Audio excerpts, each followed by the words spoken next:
오늘 읽어드릴 단편소설은 강하길 작가님의 소설집 괜찮은 사람 중 호수, 다른 사람입니다.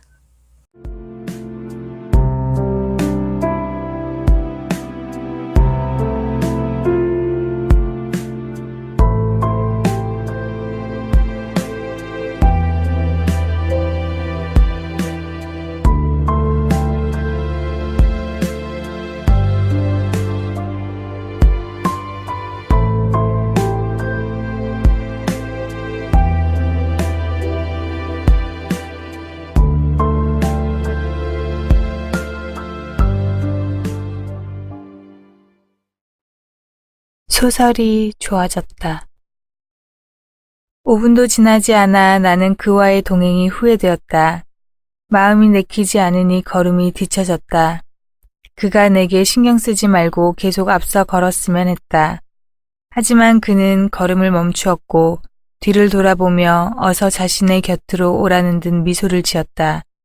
내가 그의 곁으로 가기 전에는 절대 움직이지 않을 것 같았다.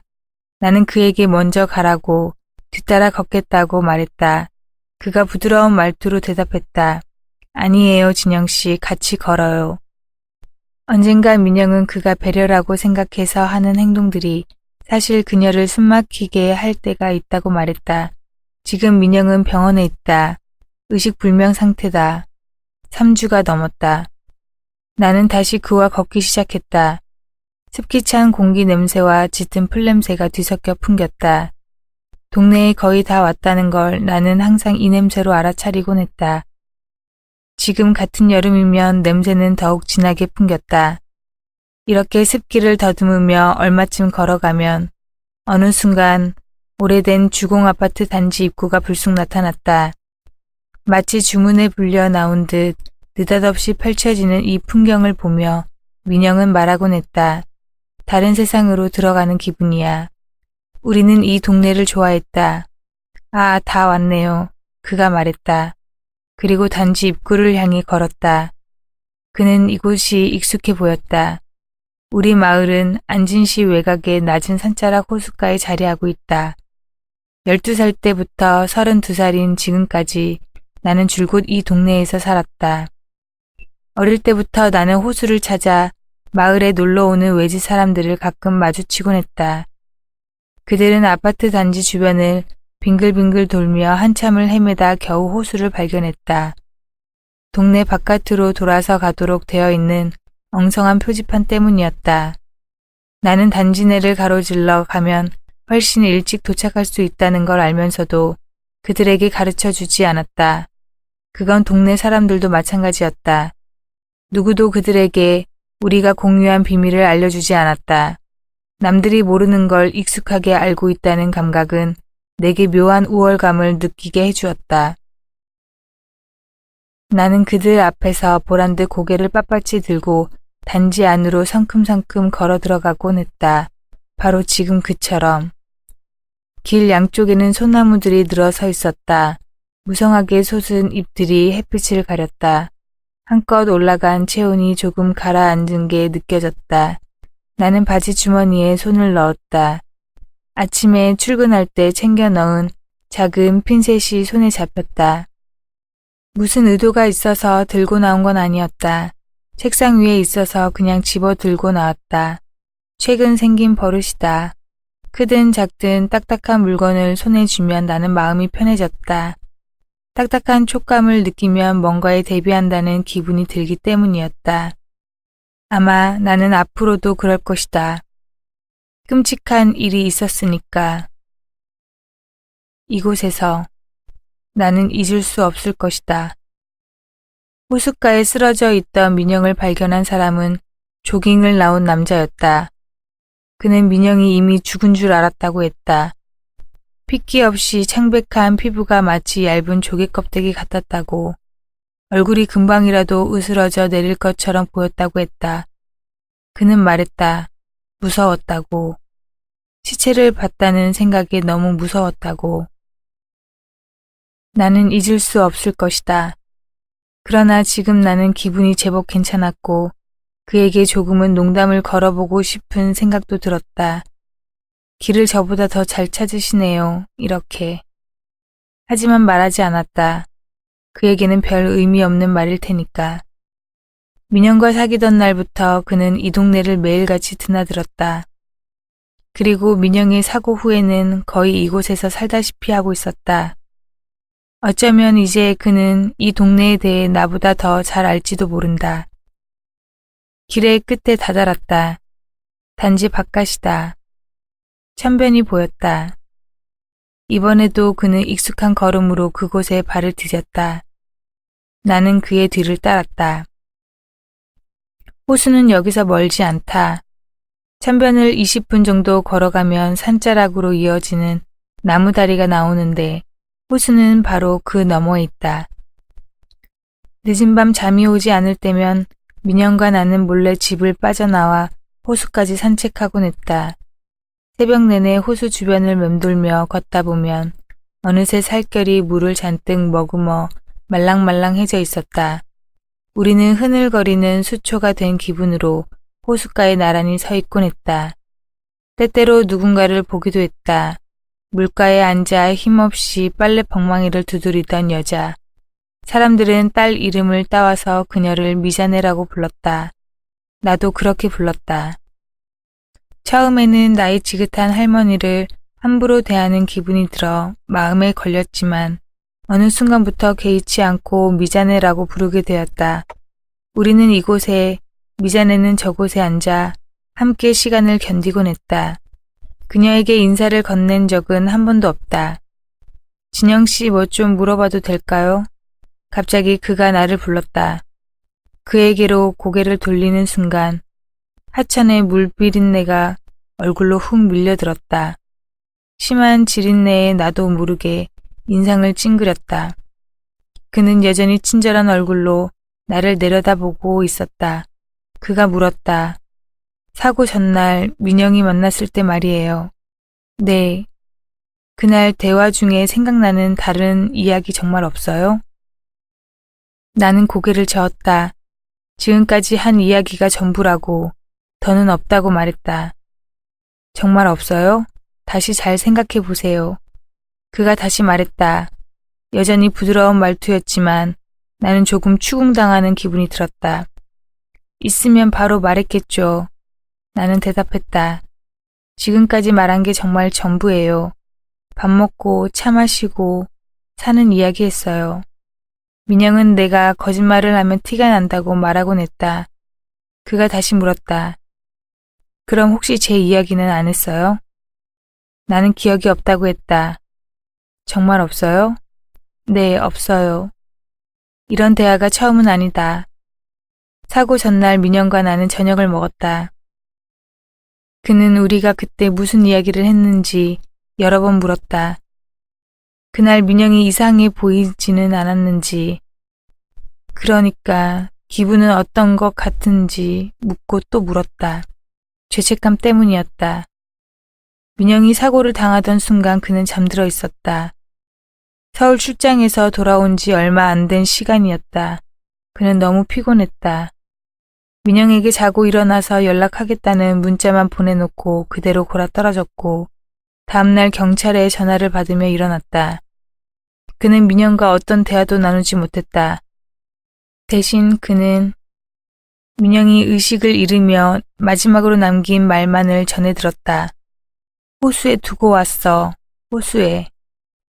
그게 무엇인지 누구도 몰랐다. 그래서 찾아야만 했다. 민영의 사고와 관련이 있을지 몰랐다. 그 무언가를 찾아낸다면 민영이 그곳에 왜 그렇게 쓰러져 있어야 했는지 이유를 알아낼 수 있을지 몰랐다. 민영의 가족들은 매일 호수에 가서 무언가를 찾았다.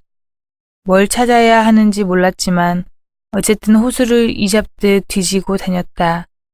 경찰에 신고도 했고 잠수부를 고용해서 호수 속까지 살폈다. 아무것도 찾지 못했다. 그러자 그는 민영의 주위 사람들에게 일일이 전화를 해서 그들과 민영이 마지막으로 나눈 대화에 대해 물었다. 그는 대화 속에 호수의 무언가에 대한 단서가 있을 거라고 생각했다. 특히 내게 계속 물었다. 민영과 나는 20년을 알고 지낸 사이였고 서로의 비밀을 조금씩 알았으니까. 나는 민영과 나눈 이야기를 있는 그대로 차근차근 말했지만 그는 계속 되물었다. 정말 그게 전부인지, 기억나는 다른 이야기는 없는지 계속 물었다. 그의 질문은 늘 비슷했다. 이상한 낌새는 없었어요? 뭔가 다른 느낌을 받지는 않았어요?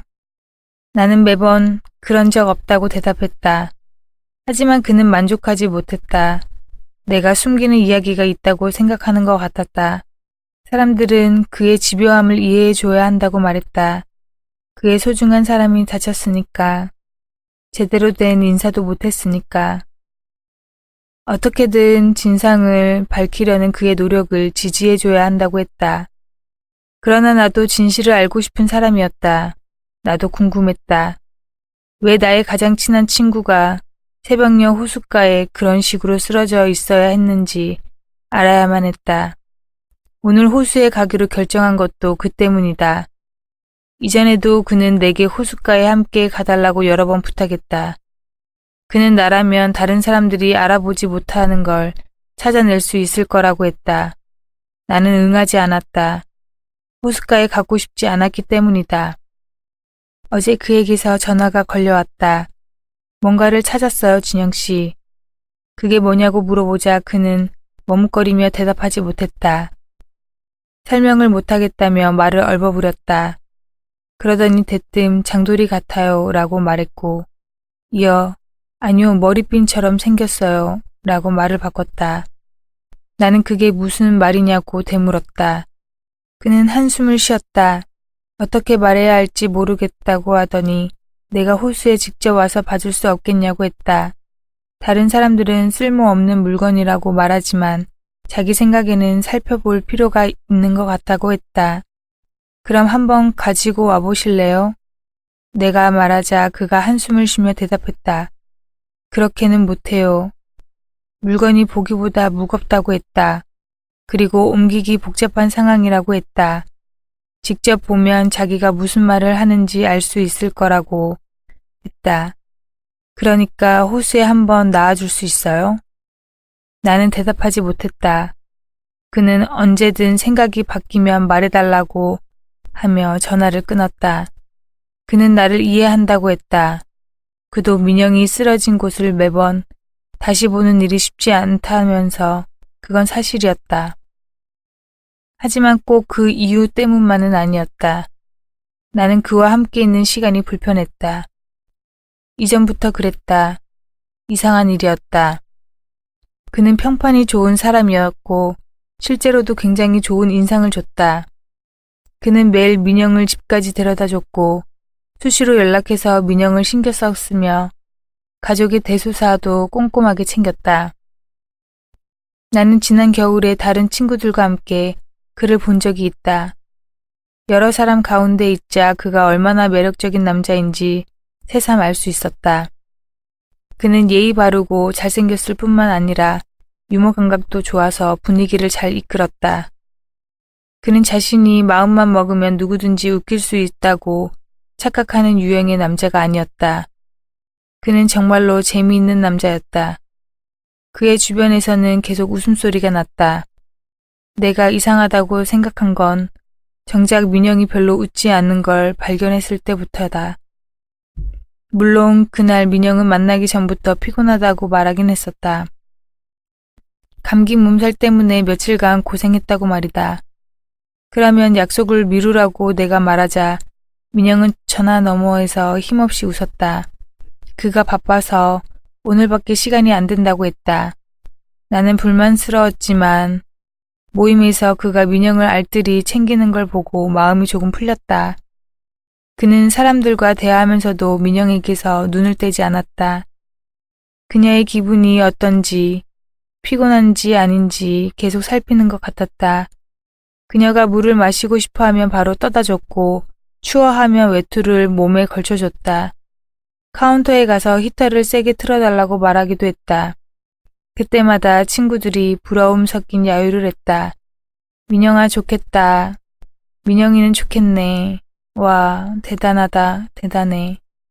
여자친구를 알뜰히 챙기는 일로 왜 그런 놀림을 받아야 하는 건지는 모르겠지만 어쨌든 다행이라 생각했다. 그러던 중이었다. 그가 내게 술을 권했다. 나는 거절했다. 그는 웃었다. 그리고 또 술을 권했다. 나는 원래 술을 마시지 않는다고 대답했다. 그는 민영의 남자친구였다. 나는 최대한 정중하고 부드럽게 거절했다. 그러자 그가 다시 웃음을 터뜨리며 말했다. 여기 재미없게 사시는 분이 한 명 더 있었군요. 그러면서 민영을 바라봤다. 이전에 민영은 그와 술을 마시는 일이 거의 없다고 말했었다. 그가 술을 즐기지 않아서 그런다고 했다. 하지만 함께 시간을 보낼 재밌는 일은 얼마든지 많다며 좋다고 했다. 그의 반응을 보며 나는 민영이 그와 술을 마시지 않는 이유가 내게 말한 것과는 반대라는 걸 눈치챘다. 하지만 이유가 있겠지. 대충 넘어가야겠다고 생각했는데 옆에 앉은 다른 친구가 큰 소리로 웃으며 말했다. 민영이가 술을 안 마셔요? 네, 안 마시죠. 못 마시잖아요. 그가 자신만만하게 대답했다. 그러자 친구가 또 웃었다. 와, 속고 계시네요. 순간 그의 표정이 약간 굳었다. 당시 그 친구는 조금 취했고 기분이 좋았다. 악의는 없었다. 그 친구는 민영이 대학 시절 술을 마시고 학교 잔디밭에 들어 누워 있던 이야기를 꺼냈다. 너무 취해서 친구 둘이 업어가도 정신을 차리지 못했다는 이야기도 했다. 노래방 테이블 위에 올라가 춤을 췄다는 말도 했다. 나도 기억하는 이야기다. 모두 추억이다. 다른 친구들도 한마디씩 보탰다. 물론 모두 좋은 사람들이었고 민영을 곤란하게 할 만한 이야기는 하지 않았다. 이젠 남자친구라든가 술김에 그녀에게 무심코 고백한 어떤 남자들에 대한 것들을 말이다. 분명 꽤 유쾌한 분위기였다. 그의 굳은 표정은 풀어진 지 오래였다. 솔직히 그의 표정이 딱딱했던 적이 있기나 했는지 나는 확신이 들지 않는다. 그는 친구들과 농담을 주고받으며 민영의 옛날 일에 대해 듣고 또 들었다. 그러다 내가 민영에게 시선을 돌렸을 때였다. 민영이 무표정한 얼굴로 가만히 앉아 있었다. 피부가 창백했다. 나는 물었다. 민영아, 왜 그래? 어디 아파? 민영이 고개를 끄덕이며 괜찮다고 대답했다. 하지만 얼굴은 점점 더 파리해졌다. 긴장한 것 같기도 했고 어딘가 정말 아파 보이기도 했다. 그녀는 신경 쓰지 말라고 했지만 나는 걱정이 되었다. 나는 옆에 앉은 그에게 손을 뻗어 어깨를 툭툭 두드렸다. 그가 얼굴을 돌렸다. 모르겠다. 아마 기분 탓이었을 것이다. 나를 보는 그의 눈길이 서늘했다. 왜 즐거운 시간을 방해하느냐며 나를 귀찮아하는 것 같았다. 하지만 그건 잠시였다. 그는 민영을 보자마자 무척 놀란 표정으로 자리에서 급히 일어났다. 그날 모임은 그렇게 끝났다. 그는 민영을 집에 데려다 준다며 먼저 일어났다. 나는 친구들과 1시간 정도를 더 있었다. 나는 찜찜한 기분에 민영의 술버릇을 공개한 친구를 나무랐다. 왜 그런 소리를 하냐고, 눈치도 없냐고. 그 친구는 그게 뭐 어떠냐며 대수롭지 않아 했다. 친구는 그가 겨우 술버릇 가지고 여자친구에게 뭐라고 할 사람 같지 않다고 했다. 다른 친구들도 내게 신경 쓰지 말라고 했다. 그들은 말했다. 그는 무척 좋은 사람 같다고. 민영은 행복하다고. 나는 중얼거렸다. 그건 모르는 거야. 친구는 한숨을 쉬며 고개를 저었다. 그리고 내게 말했다. 제발 남자를 좀 믿으라고. 나는 아무 말도 더 할 수 없었다. 사실 어떻게 이야기할 수 있는 것도 없었다. 나도 뭔지 확신할 수 없는 그저 느낌에 사로잡혀 있을 뿐이었으니까. 그 일 이후 나는 그가 계속 불편했다. 민영이 폭행을 당한 건 정황상 확실했다. 경찰이 말했다. 그녀가 어떻게, 왜 호숫가에 있게 되었는지가 문제였다. 호숫가에서 사고를 당한 것인지 아니면 다른 곳에서 호숫가로 옮겨진 건지 불확실하다고 했다. 알리바이 때문에 주변 사람들 모두 조사를 받았다.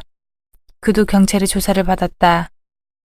민영이 사고를 당했다고 추측되는 시간 몇 분 전에 그의 차가 거주 중인 빌라 주차장으로 들어오는 모습이 카메라에 찍혔다. 그가 차에서 내려 엘리베이터를 타고 집으로 들어가는 모습까지 나왔다. 그는 적극적으로 조사에 임했다. 법인을 잡을 수 있다면 얼마든지 협조할 수 있다고 했다. 나는 그가 조금 신기했다. 그저 조사일 뿐이라는 걸 알았지만 나는 경찰을 만나는 일이 어렵고 겁이 났기 때문이다. 그는 감시 카메라가 설치되지 않은 빌라 뒷문에 대한 질문에도 당황하지 않고 대답했다고 들었다. 반면 나는 아는 사실을 말할 때도 더듬거렸다. 내내 차분하던 그가 감정적으로 반응한 건 병원에서다. 민영의 몸에는 상처가 많았다. 의사는 모든 상처가 사고 때문인지 아니면 그전부터 있었던 것들인지 정확하게 알 수 없다고 했다. 근래에 생긴 건 분명하다고 했다. 그는 의사들이 무능하다며 화를 냈다. 나는 의아했다.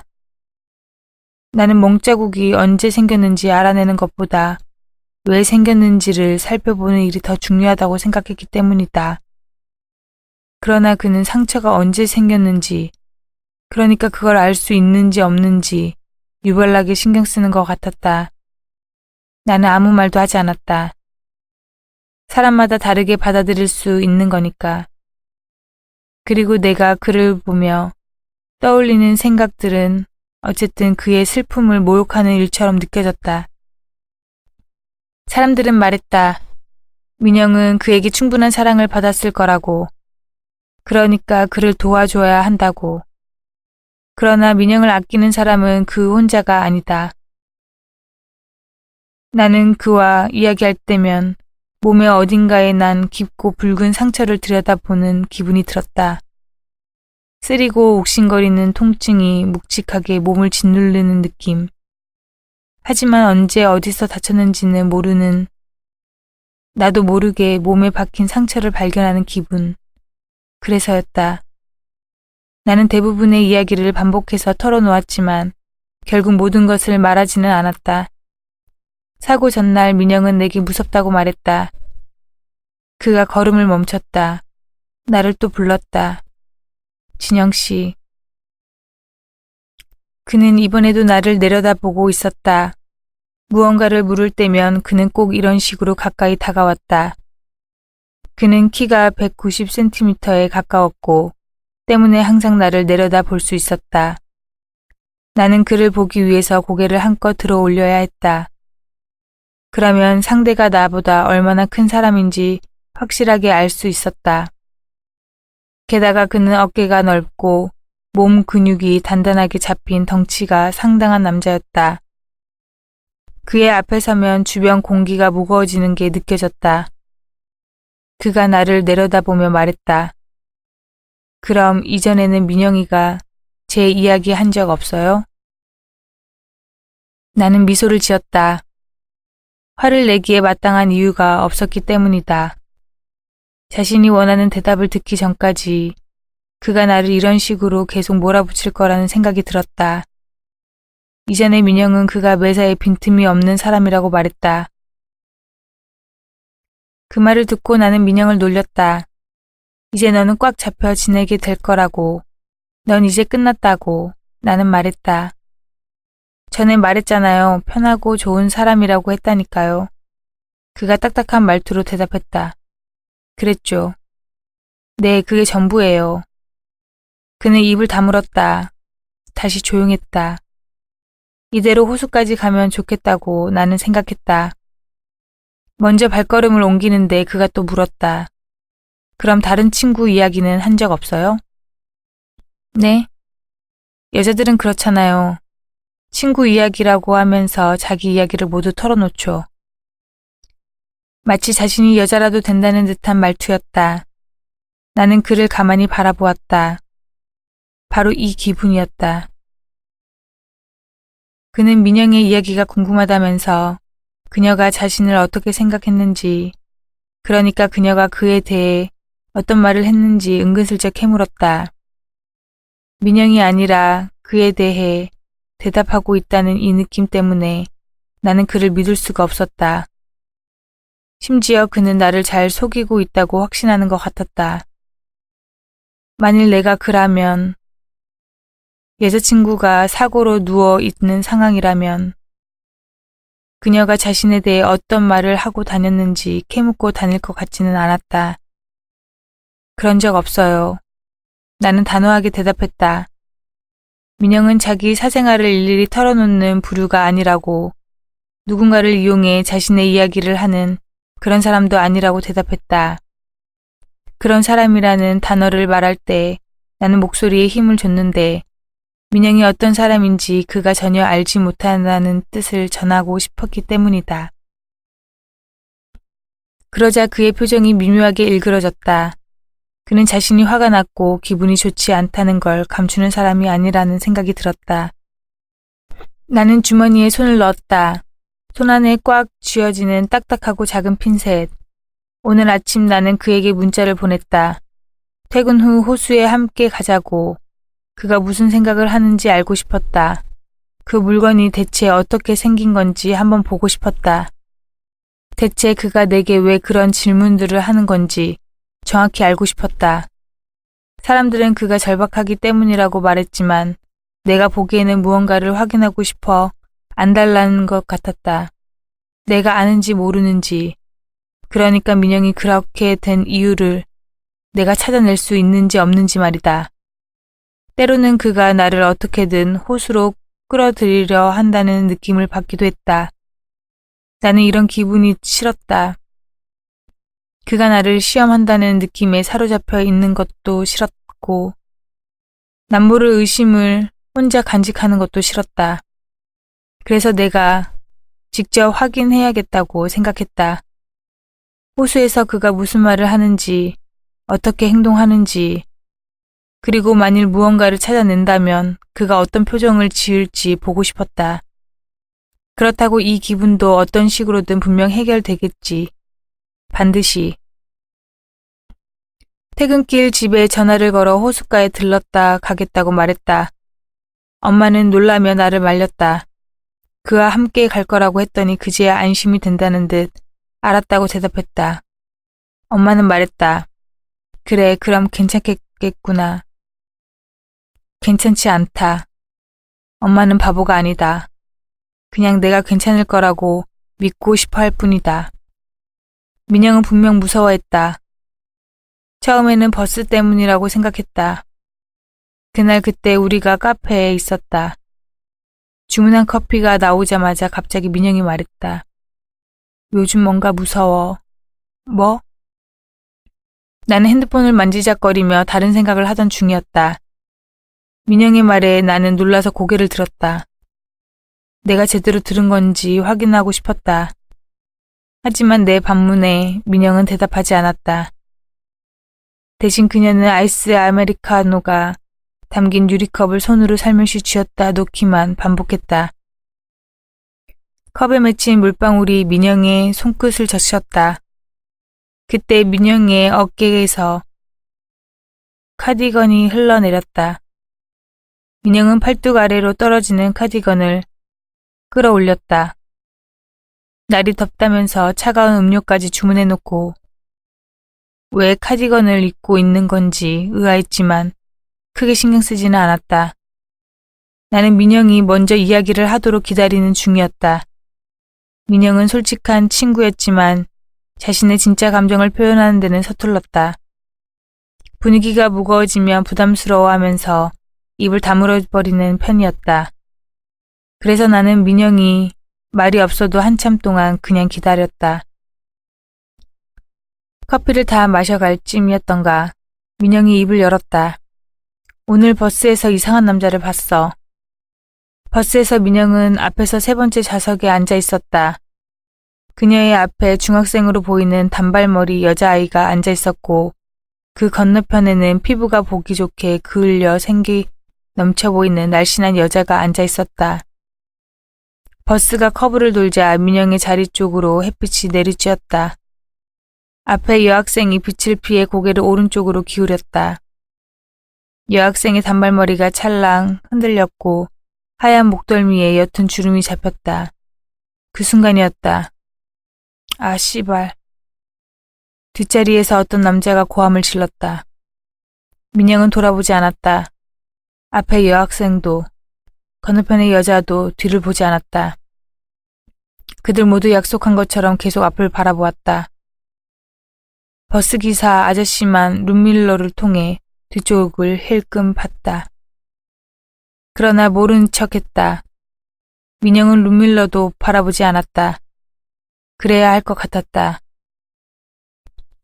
다음 정류장에서 여학생과 여자가 동시에 내렸다. 남은 승객은 민영과 남자뿐이었다. 남자는 계속 욕을 했다. 고함과 짜증이 민영의 귀에 박혀 들어왔다. 버스기사도 그에게 아무 말 안 했다. 귀찮은 일에 휘말리고 싶지 않았을 것이다. 민영은 음악을 들을까도 생각했지만 귀에 이어폰을 꽂지는 않았다. 그 상황에서 남자가 무슨 말을 하는지 듣지 않는 건 현명하지 못한 선택처럼 느껴졌다. 두 정거장만 더 가면 되었지만 민영은 결국 다음 정거장에서 내렸다. 배를 누르고 자리에 가만히 앉아서 기다렸다가 버스가 멈추자마자 재빨리 일어나 뒷문으로 뛰어내렸다. 남자가 뒷문 바로 앞좌석에 앉아 있다는 걸 그때 알았다. 하지만 그녀는 남자가 어떻게 생겼는지 전혀 기억하지 못했다. 버스가 떠난 뒤에도 민영은 정류장에 내린 자세 그대로, 그러니까 고개를 숙이고 뒤돌아선 자세로 정류장 바닥을 바라보며 한참 동안 서 있었기 때문이다. 남자가 소리를 지르던 순간부터 되뇌던 말은 속으로 계속 중얼거리면서 눈을 마주치면 안 돼. 눈을 마주치면 안 돼. 눈을 마주치면 안 돼. 이야기를 마친 후 민영은 가만히 나를 바라보았다. 그녀의 말이 이어지기를 기다렸지만 내 친구는 무슨 말을 할 듯 말 듯 계속 망설이기만 했다. 그러더니 조심스레 물었다. 너도 내가 유난스럽다고 생각해? 나는 민영의 눈을 가만히 마주 보았다. 대답했다. 무슨 소리야? 누가 그런 말을 했어? 민영은 고개를 저었다. 그런 말을 한 사람은 없다고 했다. 나는 또 물었다. 민영아, 뭐가 무섭다는 거야? 버스? 민영은 고민하는 표정으로 나를 바라보더니 이는 결국 아무것도 아니라고 대답했다. 나는 민영이 무슨 말을 하는지 알 수 없었다. 그녀의 말을 잘못 들은 것 같기도 했다.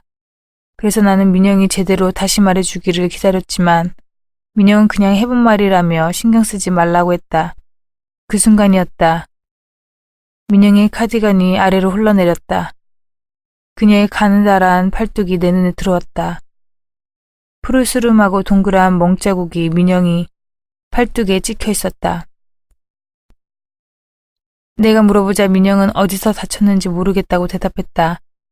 그냥 오다 가다 어딘가에 찌은 것 같다고 했다.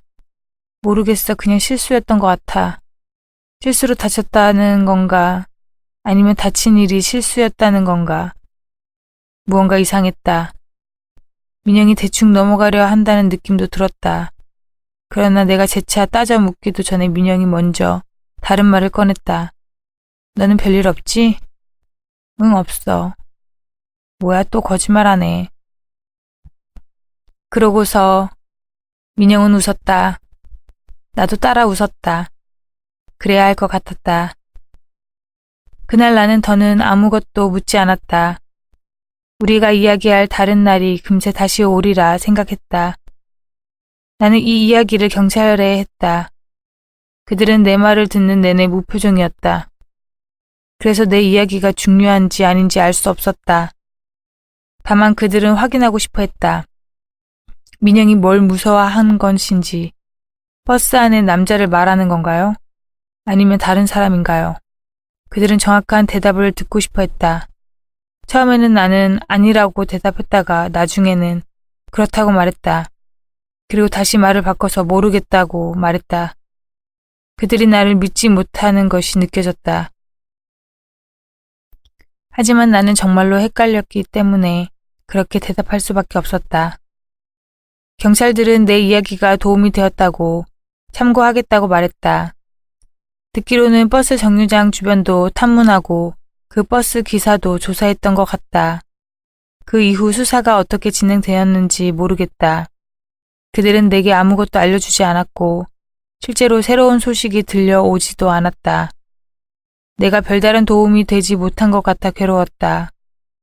아마 내가 혼란스러워했기 때문일 것이다. 내가 조금 더 분명하게 알고 있었다면, 상황을 정확하게 전달했다면 뭔가 달라졌을 것이다. 그러나 지금도 나는 모르겠다. 문제는 뭐였을까? 어디서 잘못된 걸까? 너는 민영아, 너는 어떻게 된 걸까? 나는 그의 얼굴을 살짝 올려다 봤다. 조금 전보다 훨씬 험악한 표정이 떠올라 있었다. 갑자기 심장이 빠르게 뛰었다. 나는 그와 같이 걸어가기 싫었다. 나는 혼자 빠르게 걸었다. 그가 뒤쳐졌다. 문득 실수라는 생각이 들었다. 그를 나보다 앞세워 걸었어야 했다. 그가 뒤에서 따라오고 있고 내가 그걸 볼 수 없다는 생각이 들자 불안했다. 여기서 벗어나고 싶었다. 나는 더 빨리 걸었다. 나무다리가 저 앞에 있었다. 나는 거의 뛰다시피 앞으로 걸었다. 그렇게 다리에 도착한 순간이었다. 그가 등 뒤에서 내 팔뚝을 거세게 잡아당겼다.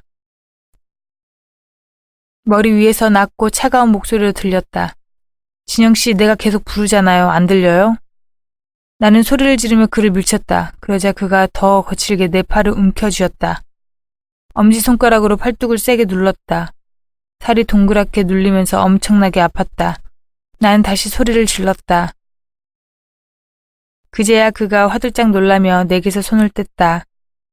내가 그렇게 반응할 줄 몰랐다는 듯 얼굴에 당황스러운 표정이 떠올랐다. 그가 빠르게 주변을 살피는 것이 보였다. 등에 소름이 돋았다. 주위에는 아무도 없었다. 그가 다정하게 말했다. 미안해요, 진영씨. 그리고 한 발짝 뒤로 물러섰다. 마치 내가 그에게 위협을 줘서 물러선다는 태도였다. 기가 막혔다. 그가 또 사과했다. 정말 미안해요. 내가 경솔했어요. 그는 나를 아프게 할 생각은 없었다고 말했다. 내가 너무 빨리 걸어가서 따라잡으려 하다 보니 이렇게 가까이 오게 되었다고 했다. 그는 억울해하며 말했다. 몇 번이나 진영 씨를 불렀어요. 못 들었어요? 내가 그의 말을 무시하고 계속 걸어가서 나를 멈춰 세운다는 것이 자기도 모르게 세게 움켜쥐고 말았다고 했다. 준비한 것처럼 자연스러운 이야기였다. 하지만 나는 그가 부르는 목소리를 듣지 못했다. 그가 나를 정말로 불렀는지 의심스러웠다. 그가 간곡한 말투로 다시 말했다. 미안하다고. 정말 미안하다고. 실수였어요. 이런 일은 다시 없을 거예요. 그는 정말로 내게 미안해하는 것 같았다. 진심으로. 나는 혼란스러웠다. 어쩌면 나는 민영이 세상을 떠날지도 모른다는 생각 때문에 그를 탓하고 있는 건 아닐까. 그렇다면 나는 지금 엄청난 실수를 저지르고 있는 걸지도 모른다. 마음이 물렁하게 움푹 파이는 순간 나는 정신이 번쩍 들었다. 그날 내가 멍자국에 대해 물었을 때 민영은 말했다. 실수였던 것 같다. 그래. 모두 실수를 저지르곤 한다. 함부로 실수를 저지르곤 하지. 늘 이곳에 있었던 새벽녘의 호숫가에서 힘없이 빨래방망이를 두드리던 여자. 미자네는 항상 낡은 두건을 머리에 푹 눌러쓰고 나와 있었다. 미자네가 이상해 보였던 나는 어른들에게 물어보곤 했다. 미자네 집에는 세탁기가 없어? 왜 호수에서 빨래해? 한동안 누구도 내게 대답을 해주지 않았다. 언젠가 엄마가 지나가듯 이렇게 말했다. 미자네는 집에 있기 싫어서 그러는 거라고. 그 의미를 알아차리는데 오랜 시간이 걸리지 않았다. 13살 초등학교 시절 호숫가로 야외 수업을 갔다. 그날도 미자네를 보았다. 그녀는 얕은 물가에 쭈그리고 앉아 힘없이 방망이를 두드리고 있었다. 짓궂은 남자아이들이 낄낄대며 그녀를 곁눈질을 했다. 무슨 일이 벌어질 것 같다고 느낀 순간 남자아이들이 미자네의 두건을 낚아채 달아났다. 그때 나는 소문으로만 듣던 미자네의 머리를 목격했다. 울긋불긋한 두피 위엔 머리카락이 정말로 거의 없었다. 이후 다른 소문이 났다. 미자네 남편은 이제 더는 움켜쥘 머리카락이 없어서 그녀의 목덜미를 잡고 집안 곳곳으로 끌고 다닌다고 했다. 그날 황망한 표정으로 호숫가에 앉아있는 미자네를 보며 민영은 울었다. 그리고 선생님께 일러 바쳤다. 남자아이들은 선생님에게 하소연했다. 실수였어요, 실수요. 어쩌다 보니 그랬어요. 선생님은 알았다고 대답했다. 그렇게 돌아선 남자애 중 한 명이 민영을 노려보며 말했다. 야, 너도 세컨드지? 민영은 울음을 멈추지 않았다. 그런 일이 있었다, 이곳에서. 잊을 수 없을 것이다. 나는 그에게 신경질적으로 물었다. 민영에게도 그랬어요? 뭘요? 그가 무슨 소리냐는 듯 반문했다. 나는 손이 떨렸다. 물었다. 이렇게 무섭게 했냐고요. 그가 황당해하는 얼굴로 나를 봤다. 그 얼굴에는 방금 전까지 나를 불편하게 했던 분위기가 전혀 남아있지 않았다. 익히 내가 봐왔던 얼굴이었다. 친구들이 민영을 부러워하게 했던, 엄마가 걱정을 덜게 만들었던, 좋은 사람, 좋은 남자, 다정하고 친절한 사람의 얼굴, 누군가를 사랑했고 그 사람을 잃어버릴까봐 고통에 찬 표정. 민영이 그렇게 말했어요? 그가 말했다. 나는 그를 노려보았다. 그는 절망한 것 같았다. 그렇게 보였다. 내가 무섭다고 그랬어요, 민영이가? 그가 물었다. 당당한 눈길을 마주하자 다시 자신이 없어졌다. 나는 그의 시선을 피했다. 몰라요. 나는 대답했다. 민영은 말했었다. 모르겠어. 그건 내 말버릇이기도 했다. 속내를 털어놓을 자신이 없을 때 상대의 눈을 피하며 얼버무리는 습관. 민영은 그걸 잘 알았다. 하지만 나는 항상 민영에게 끝까지 모른다고 했다. 25살 여름 사귀던 남자가 내 목을 졸랐을 때 목에 시퍼런 멍자국이 남아있는데도 불구하고 나는 민영에게 모른다고 했다. 여기가 왜 이러지? 어디서 다쳤는지 모르겠어. 작년쯤 그 남자에게 다시 연락이 오기 시작했다는 말도 나는 하지 않았다. 그가 간절한 말투로 말했다. 진영씨, 내가 이상해 보이는 거 알아요. 하지만 나는 진짜 궁금해서 그러는 거예요. 그는 말을 이어나갔다. 민영에게 자신이 정말 좋은 남자였는지 궁금했다고. 그는 요즘 밤에 침대에 누우면 항상 민영이 생각난다고 했다.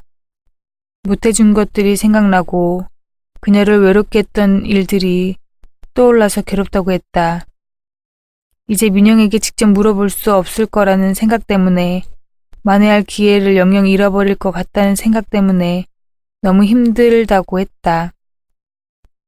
그가 내게 한 발짝 다가왔다. 나는 뒤로 물러났다. 그러니까 진영씨 부탁할게요. 생각나는 게 있으면 제발 말해줘요. 민영씨가 나를 무서워했나요? 나에게는 정말 중요한 문제예요.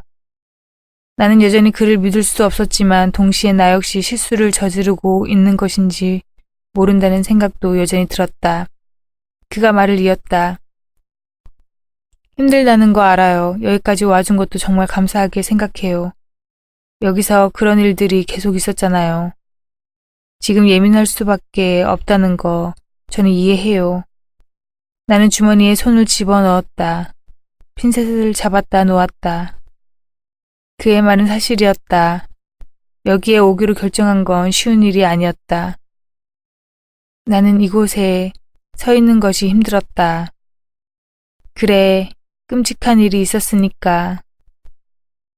잊을 수 없는 일이 민영이 두고 온 무언가를 찾는다고 동네 사람들까지 동원된 와중에도 민영의 엄마는 내게 어떤 부탁도 안 했다. 그녀는 내가 호숫가에 가는 걸 싫어하리라고 생각했다. 그건 사실이었다. 이곳에서 벌어진 일은 나와 내 가족들에게도 영향을 미쳤다. 동네 사람들에게도.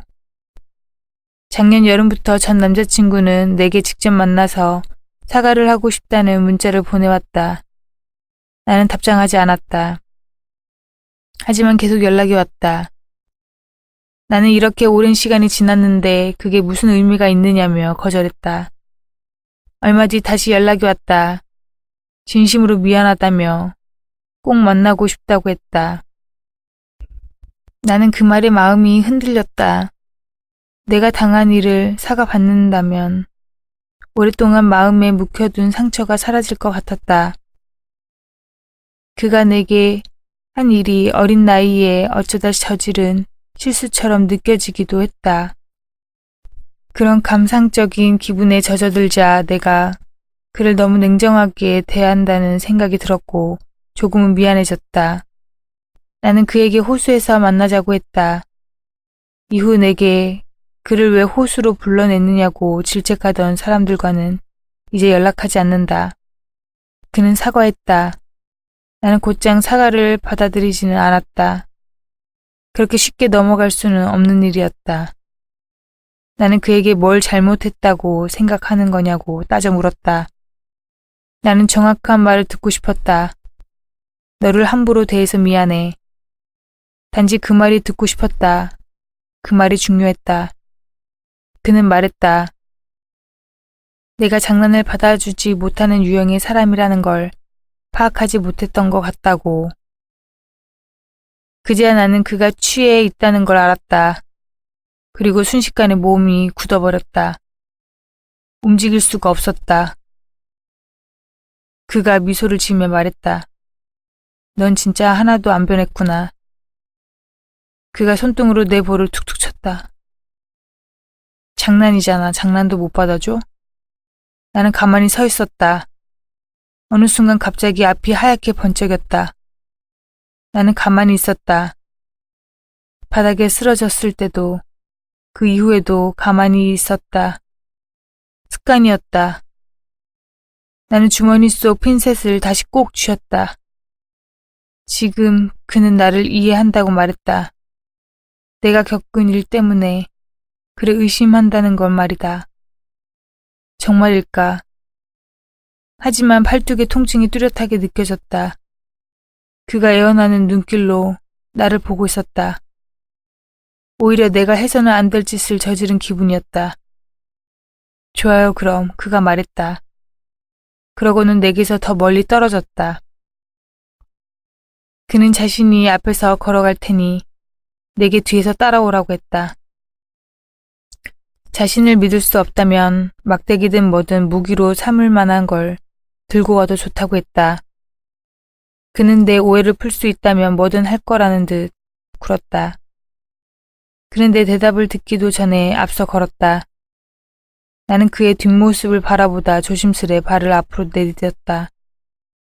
어쨌든 여기까지 온 건 민영 때문이다. 그녀가 잃어버린 무언가를 찾기 위해서다. 나는 길가에 놓인 나무 막대기를 주워들었다. 더 단단하고 강한 물건을 손에 쥐자 마음이 안정되었다. 나는 막대기를 힘껏 쥐었다. 그는 뒤돌아보지 않았다. 다리를 건너자 산길이 나왔다. 여기서부터는 얕은 오르막길이다. 그의 머리 위로 하늘이 보였다. 나무들 사이로 희멀건 안개가 새어들어왔다. 익숙한 냄새가 났다. 물기를 잔뜩 머금은 저녁 공기를 나는 깊이 들이마셨다. 땅바닥이 조금 물러진다 싶은 순간이었다. 호수가 드러났다. 그와 나는 민영이 쓰러져 있던 곳으로 향했다. 그는 눈 감으면 저 일대가 환하게 떠오를 정도로 그곳을 자주 들여다봤다고 했다. 그는 말했다. 낮에는 햇볕이 많이 들어요. 벌레도 없고. 물비린내도 별로 안 나요. 호숫가에서 가장 깨끗한 곳이더라고요. 그는 새로운 사실을 발견한 것처럼 설명했지만 나는 아무 생각도 들지 않았다. 모두 내가 아는 이야기였다. 바로 그곳에서 미자네가 늘 빨래를 했다. 민영과 내가 앉아서 시간을 보냈다. 내가 전 남자친구를 만난 곳도 역시 그곳이다. 그는 다른 의미를 부여하는 것 같았다. 다른 곳도 아니고 저곳에 민영이 누워 있었다는 건 특별한 뜻이 있는 거라고. 그리고 그 물건도 바로 그곳에 있었다고 말했다. 무슨 뜻이 있는 건데요? 나는 물었다. 확신에 찬 목소리가 들렸다. 뭔가 다른 장소라는 거죠. 틀렸다. 여긴 그냥 물가다. 그의 말대로 햇볕이 많이 들고 벌레도 없고 물비린내가 별로 안 나는 깨끗한 곳이라서 사람들이 많이 드나드는 곳일 뿐이다. 민영은 특별한 곳에서 발견된 것이 아니다. 매일 드나들며 일상을 보내던 곳에 있었던 것이다. 그러나 나는 그에게 반박하지 않았다. 어쩐지 피곤한 대화가 이어질 것 같았다. 내가 아무 말이 없자 그는 이상했는지 뒤를 돌아보았다. 그는 내 손에 들린 막대기를 보고는 싱긋 미소를 지었다. 진짜 주웠네요. 그가 말했다. 약간은 서운해하는 것 같기도 했고 우스워하는 것 같기도 했다. 어쩌면 이곳은 그에게 특별한 장소가 맞을지도 모르겠다. 민영이 발견된 곳, 그녀가 누워있던 곳, 의식을 잃은 곳. 그건 그녀를 짓밟는 사람에게도 마찬가지겠지. 나는 다시 막대기를 꼭 쥐었다. 하지만 이번에는 마음이 편해지지 않았다. 내가 이걸 들고 있다고 해서 뭘 어떻게 할 수 없다는 건 아마 그가 더 잘 알 것이다. 나도 알고 있다. 그래, 그 여자처럼. 밤이었다.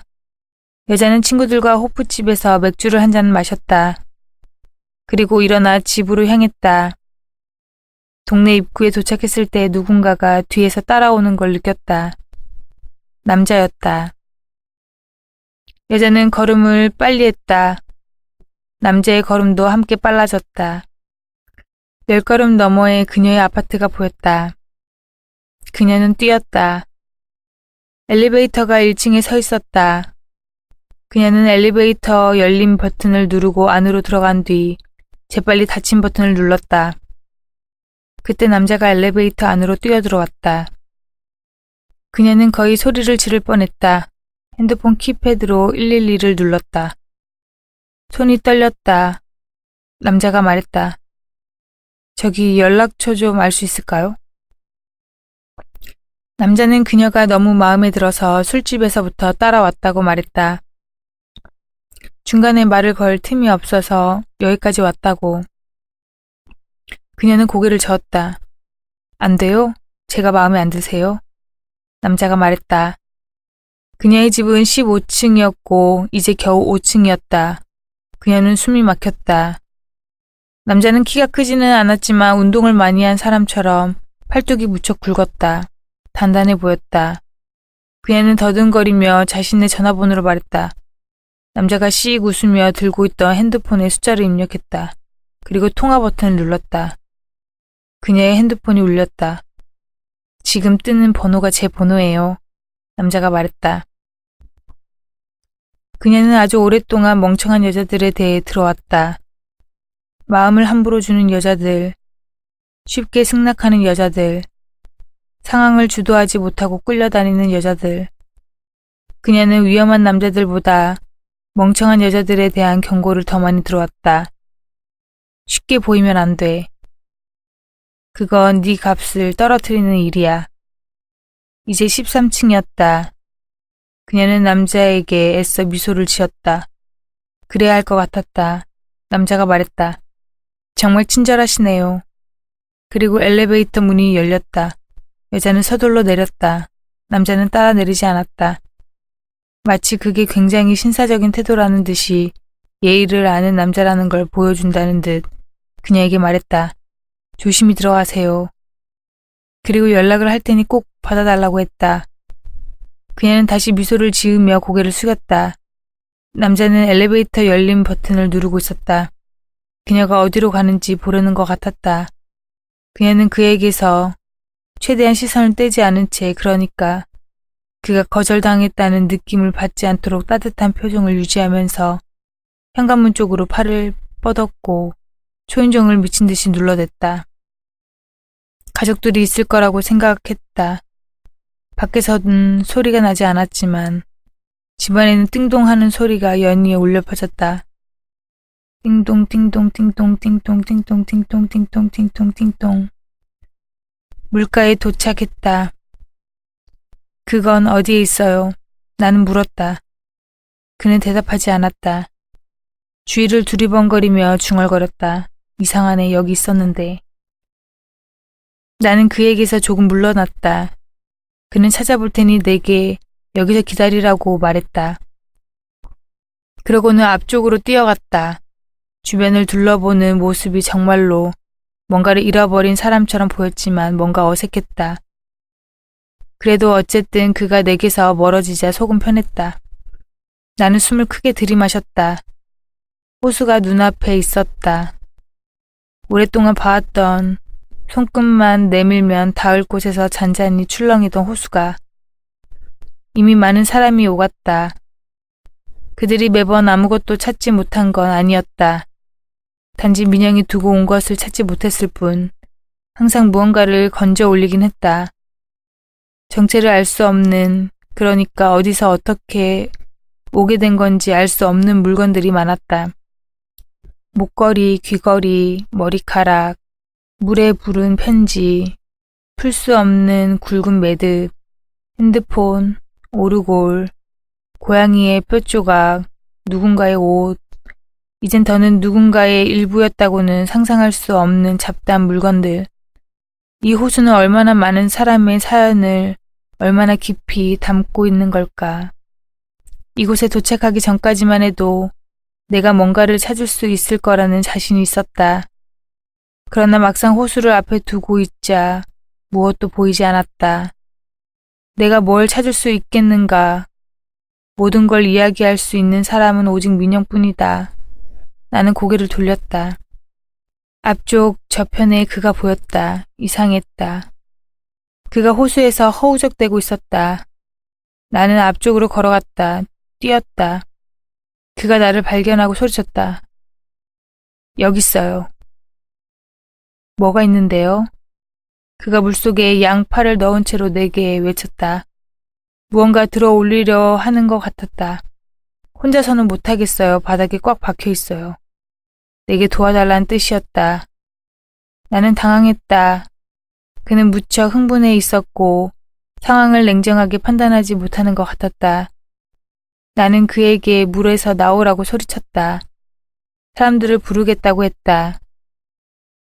그러나 그는 내가 무슨 말을 하건 상관없다는 듯 물건을 들어 올리려 애를 쓰더니 아예 물속에 고개를 쳐박았다. 나는 집에 전화를 걸었다. 민영이의 엄마에게도 전화를 걸었다. 그가 뭔가를 찾았다고 어서 도와달라고 소리쳤다. 내가 그렇게 말하는 사이 그가 고개를 물 밖으로 내밀었다. 숨을 크게 들이마시고는 다시 물속으로 들어갔다.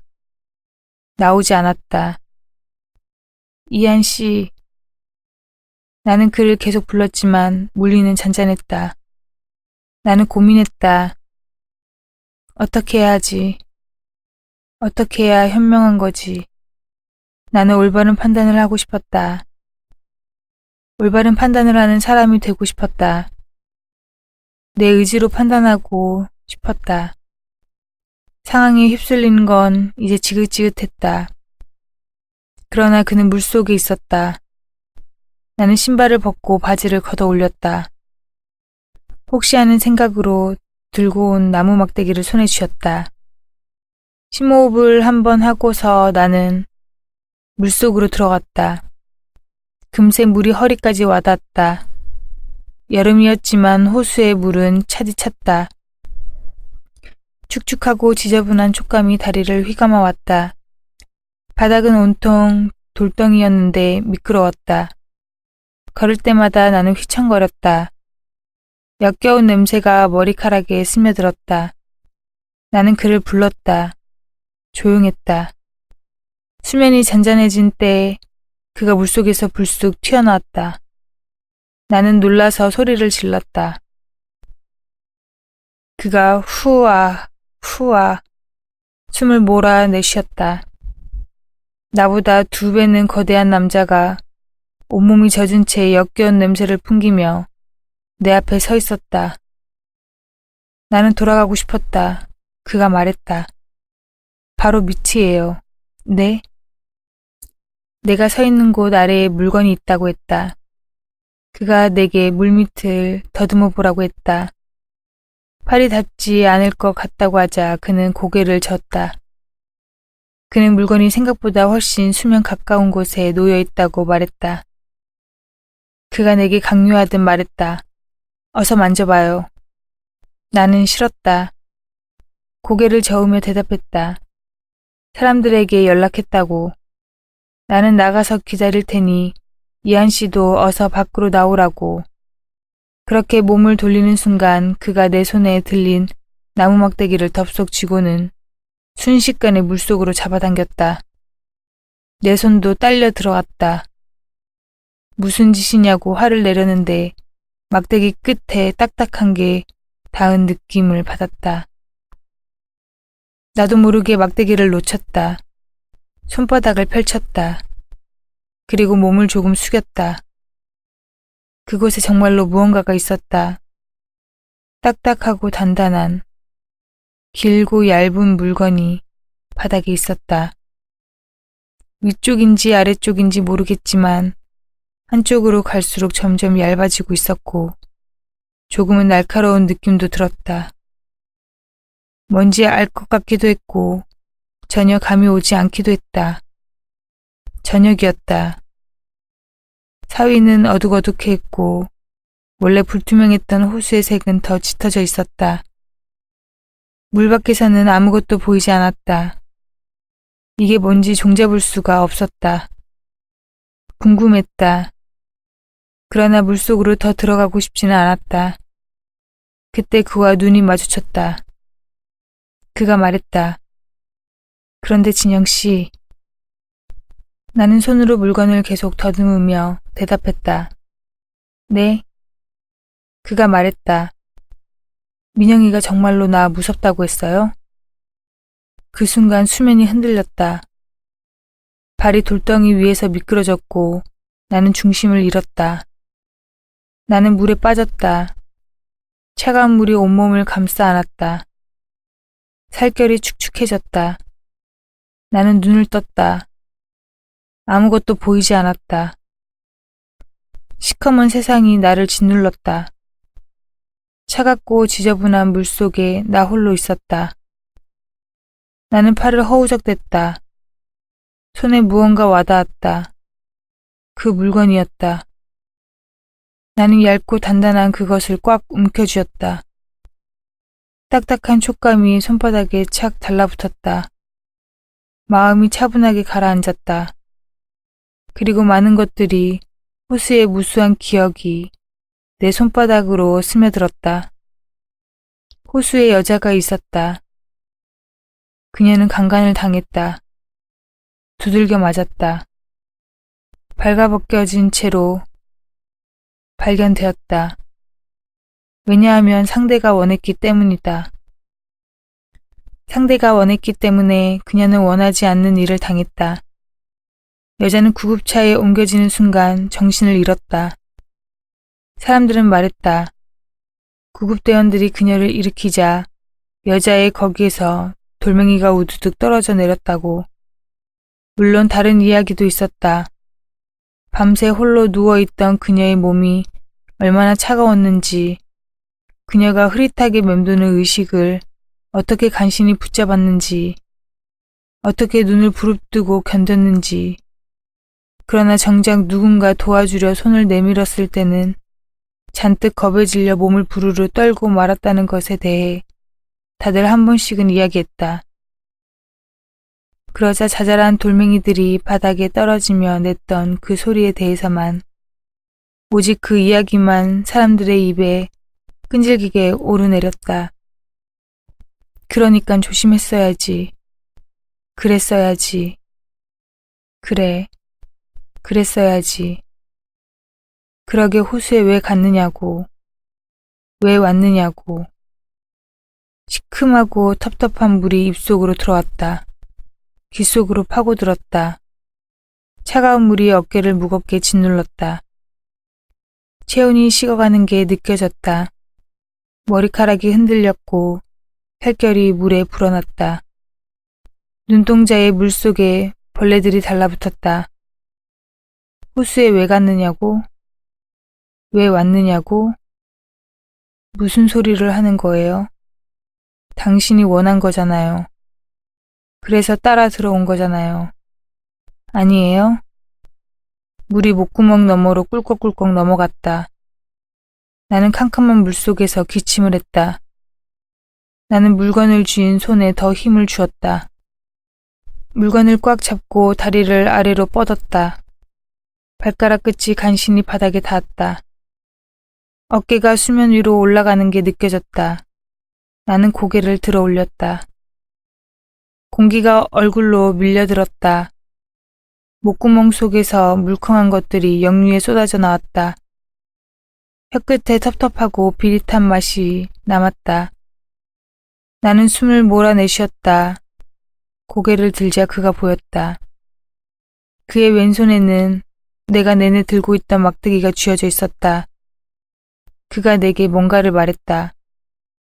그러나 나는 알아듣지 못했다.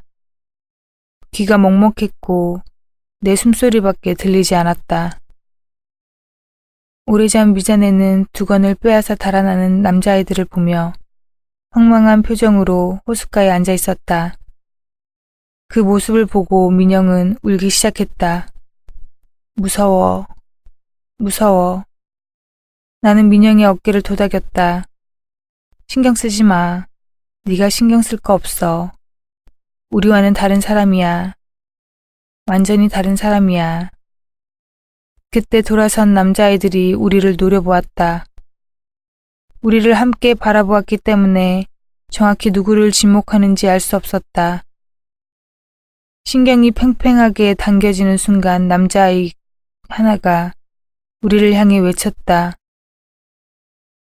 야, 너도 세컨드지? 그 남자아이와 내 눈이 마주쳤다.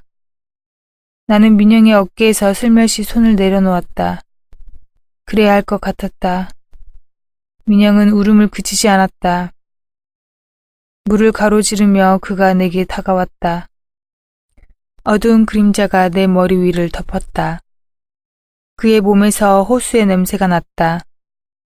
물속에서 꽉 쥐고 있는 물건의 촉감이 선명하게 느껴졌다. 그것은 무척이나 딱딱했다. 그 순간 그가 내게 말했다. 내가 유난스럽다고 생각해요?